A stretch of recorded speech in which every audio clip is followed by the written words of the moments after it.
오늘 마켓 비하인드는 연세대 통일연구원 봉영식 박사 모시고요. 잘 아시는 것처럼 이 관세 문제는 단순히 경제적인 측면에서만 바라볼 수 있는 문제가 아닙니다. 여기에는 아주 내밀한 그런 외교 안보적인 그런 또 정치적인 지정학적인 여러 가지 이런 전략들이 다 녹아들어 있는 그런 정책들이기 때문에 오늘 봉영식 박사님과 함께 최근 이제 트럼프 대통령의 물론 예상을 했던 바이긴 합니다만 이제 현재 현실화가 되고 있기 때문에요. 이 글로벌 관세 전쟁의 본격화 문제 이 부분에 대한 백그라운드 스토리를 좀 해석을 좀 들어보고요. 그 다음에 또 잘 아시는 것처럼 우리가 좀 트럼프 대통령이 취임했는데 지금 현재 정상회담이나 이런 얘기들 일본은 얘기가 나오고 있는데 우리는 전혀 이런 부분들에 좀 준비가 좀 안 되고 있지 않습니까? 정치적인 이슈 때문에.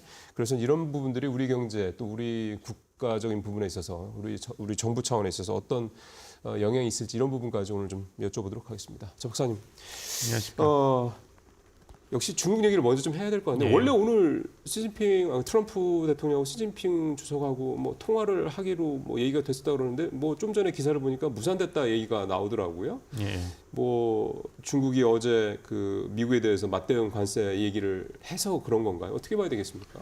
글쎄요, 이게 이제 그 관세 폭탄을 캐나다와 멕시코, 중국에 던졌지 않습니까? 그렇죠. 네. 그래서 이제 순차적으로는 일단 숨고르기에 들어간 것이 아닌가 트럼프 행정부로서는. 숨고르기. 예, 왜냐하면은 백악관과 이제 국무부, 상무부 발표를 보면은 네. 이 관세 정책을 펼친 것이 꼭 관세랑 무역의 문제가 아니라 네. 그 국가 안보의 문제이기 때문에 했다. 즉, 캐나다, 멕시코를 통해서 들어오는 그 불법 마약류, 특히 이제 펜타닐을 미국에 제공되는 것을 막기 위해서 맞습니다. 그 네. 재료를 제공하고 있는 중국, 생산 기지로서의 중국에 대한 이런 처벌 차원에서의 네. 관세 부과고 또 그것을 제조해서 미국으로 수출하는 캐나다와 멕시코에 대한 보복 조치로서 한 것이다. 예. 그러니까 이것은 이제 무역 전쟁이라기보다는 국가 안보의 문제로 봐야 된다는 것이 이제 트럼프 행정부의 설명이었습니다. 그렇게 본다면 이제 캐나다와 멕시코가 국경 보안을 자국의 병력, 경찰력 그리고 세금을 동원해서 강화를 한다고 약속을 했다는 것은 그렇죠. 이제 트럼프 행정부로서는 대국민 차원에서 이런 관세 정책이 유효했다. 좋은 결과를 초래했다고 이미 주장할 근거가 생긴 것입니다. 예. 따라서 이제 중국에 대해서 무역 역조 현상이라든지 이것을 가늠자로 제시해서 이번 관세 정책이 필요했다고 얘기할 필요가 없는 것이에요. 그렇죠. 펜타닐 문제가 미국 안보에서 얼마나 중요한 문제냐면은 사실 지난 선거 때도 바이든 행정부가 여기에 대해서 적절히 대처를 못했다는 것이 큰 아킬레스건이었습니다. 예, 민주당 맞습니다. 측에서. 네. 왜냐하면 이제 작년 통계를 보면은 미국 내에서 약물 과다 복용으로 사망하는 숫자가 약 11만 명이 넘습니다. 그 중에 7만 5천 명이 펜타닐 과다 복용으로 이제 사망한 케이스거든요. 그 정도예요. 7만 5천 명 사망이 얼마나 큰 숫자냐면은 미국이 베트남 전쟁에 약 7년 정도 그랬죠. 개입을 했지 않습니까? 그때 사망한 미국 병사 5만 8천 명입니다. 근데 한 해 펜타닐 한 가지 약물 과용으로 7만 5천 명이 죽었거든요. 그리고 21년부터 23년까지 통계를 보면은 펜타닐로 사망한 숫자가 22만 명인데 미국 내에서 이것은 미국이 1차 세계대전에 개입했을 때 사망한 숫자의 2배입니다. 그러니까 이것은 펜타닐은 그냥 마약 문제가 아니라 미국 사람들 입장에서 본다면은 국가 안보, 미국 사회를 병들게 하는 네. 치명적인 국가안보 위협이기 때문에 시급하고 적절한 대처가 필요했다. 이것을 이제 트럼프가 집권을 1월 20일 하면서 이제 두 가지 정책을 했는데 하나는 불법 이민자 그렇죠. 추방이었지 않습니까? 그것과 맥락을 같이 하는 것입니다. 그러니까 불법 이민자들이 미국 사회와 경제를 병들게 하고 있다. 또 펜타닐 이런 마약 복용이 미국 사회를 네. 병들게 하고 있기 때문에 안보 차원에서 시급한 대응이 필요했고 그것을 관세 폭탄이라는 형태로 제조 원인 중국 그리고 유입 원인 캐나다와 멕시코에 부과를 했고 여기에 대해서 캐나다와 멕시코 정부로부터 적절한 대응 조치, 경제는 아닙니다만 적절한 이런 국경 보안이라든지 마약 카르텔 퇴치에 대한 약속을 받아냈기 때문에 성공으로 포장할 수가 있는 것입니다. 그 사실은 이번에 트럼프가 관세 부과를 하면서 IEPA 이게 이제 국제 긴급 경제 권한법이라고 해서 1977년도에 만들어졌던 맞습니다. 법인데 아니 지금이 무슨 전쟁에 준하는 국제 비상사태도 하지만 아니고 아까 말씀드린 대로 그러니까 2차 세계대전 사망자와 예. 베트남전 사망자와 예. 비교한다면 이거는 정말 재난 그리고 그러니까요. 전쟁에 준하는 위급 상황이라는 것고 아까 말씀드린 대로 이제 불법 이민자 체포 및 추방 정책을 그러니까요. 정당화한 것도 그 미국 남부 지역을 국가 비상 사태 지역으로 선포했습니다. 그러면 대통령에게 추가 권한이 부과가 될 수 있기 때문에 이런 군대 동원이라든지 그러니까요. 치안 강화에 명목이 생기게 됩니다. 이제 말씀 들어보면 사실 저희가 이게 펜타닐이라는 게 이제 이게 원래 진통제잖아요. 예. 그게 굉장히 싸고 효과가 좋아서 많이 쓰는 진통제인데 이 진통제가 왜 그렇게 뭐 이를테면 아예 마약으로 불리면서 옛날에 무슨 뭐 필로폰이나 이런 것처럼 불리면서 그렇게 많은 사람들이 죽냐. 이번에 사실 우리는 체감적으로 와닿는 내용은 아닌데 박사님 말씀 들어보니까 1년에 이것 때문에 7만 명이 죽는다 그러면 미국 입장에서 봤을 때는 국가 비상사태라고 얘기를 해도 뭐 충분히 트럼프 입장에서는 설득력이 여러 가지 있겠네요. 면에서 이제 네. 국민에게 설득력 메시지를 보낼 수 있습니다. 첫 번째는 나는 공약을 지키는 대통령이다. 예. 1월 20일에 취임했는데 오늘이 이제 3주 좀 넘었나요? 예. 한데 벌써 이제 폭풍 수준으로 굉장히 급속도로 그 선거 때 공약한 것을 정책으로 녹여내고 있지 맞아요. 않습니까? 예. 그러니까 얼마나 국민들이 신뢰하겠습니까? 그렇죠. 두 번째는 이것을 한번 던져봄으로써 중국, 캐나다, 멕시코 그리고 네. 미국과 무역에서의 흑자를 보고 있는 아일랜드라든지 한국, 대만, 일본 등 그리고 EU 연합의 반응을 이제 가늠해 볼 수가 있는 것이죠. 니네 이제 예. 니들한테 곧 갈 거야. 그러니까 이제 미국이 이제 이것을 그냥 말폭탄으로 하는 것이 아니라 실행에 그렇죠. 옮긴다는 예. 신호를 보낼 수 있는 것이죠. 세 번째는 이제 아까 말씀드린 대로 국가 안보 차원에서 이제 펜타닐 유입을 막는 그런 긍정적인 조치를 취했다는 것을 국민들에게 선전할 수 있습니다.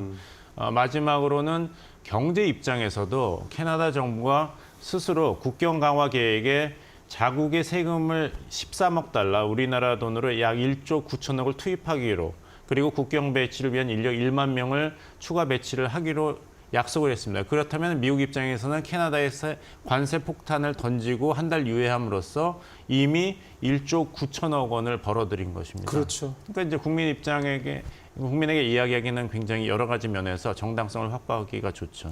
예. 사실 불법 이민 문제하고 펜타닐 문제는 캐나다, 멕시코 관련돼서 뭐 어느 정도 우리 같은 사람들이니까 우리 한국 같은 이게 제3자 입장이었을 때도 그럴 법하네라고 설득이 좀 있습니다. 중국이 여기에 들어가는 게 펜타닐 얘기도 있고 불법 이민이랑 사실 별 관계는 없긴 하겠습니다만 펜타닐 얘기가 중국과도 연관이 돼 있고 또 멕시코랑 캐나다는 더군다나 이 우방인데 우방인데도 불구하고 얘네들을 먼저 쳤고 그리고 물론 관세도 무려 25% 물론 한 달 유예되긴 했으면 25%를 부과를 했고 이런 점들은 우리 시청자분들이 느끼기에는 왜 셋이 친한 거 아니야? 그런데 이런 25% 관세를 부과한다고 중국보다 2배도 넘게 이런 부분들에 대해서는 좀 언뜻 와닿지 않을 수 있거든요. 친구고 파트너고 동맹국가면은 미국을 더더욱 등쳐먹는 일을 하지 말아야 되는데 오히려 거꾸로. 오히려 했기 때문에 좀 벌을 줘야 된다, 수정을 해야 된다는 것이 트럼프 행정부의 입장입니다. 그래서 이제 충격과 공포 전술이라고 그러죠. shock and aw라고 하는데 그것을 함으로써 동맹국이라 할지라도 예외가 없다. 그 뒤에 중국이 있다면은 중국과 같은 편이다. 예전에 조지 W. 부시 행정부가 이라크 전쟁을 하면서 그 전에 한국을 포함한 동맹국들에게 메시지를 날렸죠. 이제 전 세계의 모든 국가는 선택의 기로에 서 있다. 우리 편에 서든지 테러 집단의 편에 서라. 그래서 이라크 참전에 기여를 안 한다면은 배신자가 되는 겁니다. 그래서 프랑스랑 독일이 사담 후세인의 이라크가 알카에다와 협력했다는 증거가 없고 비밀리에 핵무기 제조를 시도했다는 증거가 없기 때문에 우리는 그 연합군에 참여하지 않겠다 했을 때 낙인을 찍었지 않습니까? 그런 식으로 아니 이라크 전쟁에 참여 안 한다고 당장 미국의 적국으로 간주하는 것이 부시 독트린이었습니다. 이번에 트럼프 행정부도 우리 미국의 정책에 협력하지 않거나 미국의 이런 안보망이라든지 경제망에 무임승차를 한다면은 미국 편이 아니라 중국 편으로 간주하겠다고 하는 것입니다. 왜 캐나다와 멕시코에는 25% 관세를 부과하고 오히려 중국에는 25%가 10% 관세를 부과했나 시청자분들께서는 의아해하실 수 있습니다. 그것은 이미 중국에 대해서는 25% 이상의 관세가 부여돼 있기 때문에 그렇죠. 네. 이번에 10%를 추가하면 35% 관세가 되죠. 하지만 캐나다와 멕시코는 지난번에 나프타 협정을 취소하고 새로운 무역 협정을 체결했습니다만 아직도 관세 제로거든요. 예. 그렇다면 이번에 25% 부과한다 하더라도 35%보다 약간 낮은 낮은 거죠. 수준이지만 더 이상 중국의 대미 수출 품목이 캐나다와 멕시코를 통해서 이제 무관세 혜택을 받는 것은 그 효과를 상쇄하는 정책으로 하는 것입니다. 왜냐하면 이제 캐나다, 멕시코를 통해서 중국이 대미 수출을 하려고 해도 25% 관세가 붙으니까 35% 관세를 물고 직접 수출하는 거랑 큰 차이가 없거든요. 그렇죠. 그렇다면 이것은 바이든 행정부 때 이야기는 많이 했지만 실질적인 효과가 없었다고 비판을 받았던 소위 중국 디커플링이 실질적으로 일어나는 것입니다. 왜냐하면 캐나다, 멕시코가 더 이상 중국의 이제 수출 기지로 일할 그런 관세 인센티브가 없어지는 것이죠. 사실 캐나다가 2023년에 미국과의 교역국 중에서는 가장 큰 규모였지만 500억 달러 정도의 그 무역 흑자를 기록했고 미국 입장에서는 불만이 많겠죠. 멕시코가 미국의 두 번째 최대 교역국인데 역시 1,080억 불 정도의 무역 흑자를 기록했습니다. 그러니까 그 미국 입장에서는 멕시코, 캐나다가 무역 협력국이라든지 동맹국이라기보다는 중국하고 똑같은 미국의 등골을 빨아먹는 이기적인 이제 국가이기 때문에 시장이 필요하다. 그래서 멕시코, 캐나다를 중국과 같이 첫 타자에 포함된 것입니다. 중국 얘기를 하나 더 조금 들어가 봐야 될 것 같은. 사실 원래 오늘 앞서 잠깐 말씀드린 것처럼 시진핑하고 트럼프 대통령이랑 뭐 통화가 예상이 돼 있었다. 사실 그것 때문에 트럼프 대통령이 말했던 것보다는 중국과의 어떤 이 관계가 일기 때보다는 좀 더 유연해지지 않게, 사실 이런 기대감에서 시장도 굉장히 반응이 나쁘지 않았었거든요. 근데 지금 일단 무산됐다는 얘기가 나오고 그거에 앞서서 중국이 10일부터죠. 10% 일부 품 LNG 같은 건 15%, 그다음에 히토류 이제 그 수출 통제도 하겠다 이렇게 나온 것 때문에 이제 트럼프 대통령이 좀 빈정이 상한 게 아니냐, 또 이런 해석도 일부에서는 나오고 있긴 하던데, 이것도 결국은 양측 간의 협상술의 일환 이렇게 해석을 하면 되겠습니까? 예, 그렇습니다. 이제 중국 입장에서 본다면은 굉장히 준비가 잘 돼 있는 것 같아요. 그런 거죠. 일기 때에 비하면은 일기 때는 중국이 설마 하다가 이제 꼭 집어서 주요 타겟이 돼서 관세 폭탄을 감수했다면은 이번에는 워낙 이제 트럼프라는 정치 지도자가 대선에 참여하면서 중국에 대해서는 뭐 60% 관세를 때리겠다. 그리고 다른 교역 국가에게는 10% 보편 관세를 때리겠다고 이미 예고를 했기 때문에 중국도 이것을 예상하고 일기 때 4년 동안 경험이 있기 때문에 철저하고 차분하게 준비한 것이 보입니다. 왜 우리도 선생님이 시험이 언제 치러지고 무슨 과목이고 출제 범위가 어떻고 예상 문제가 어떻다고 얘기한다면 그 시험이 굉장히 어렵다고 예상이 되겠지만 준비를 하지 않습니까? 그런 것 같기 때문에 그 이번에 보면 중국이 이제 10% 보복 관세 조치를 발표했지만 이 보복 관세의 그 품목에서 중국의 그 미국으로부터 수입하고 있는 중요 품목은 또 제외했습니다. 예를 들면은 고급 반도체라든지 의약품, 항공업 관련 부품은 이 10% 관세 대상에서 뺐어요.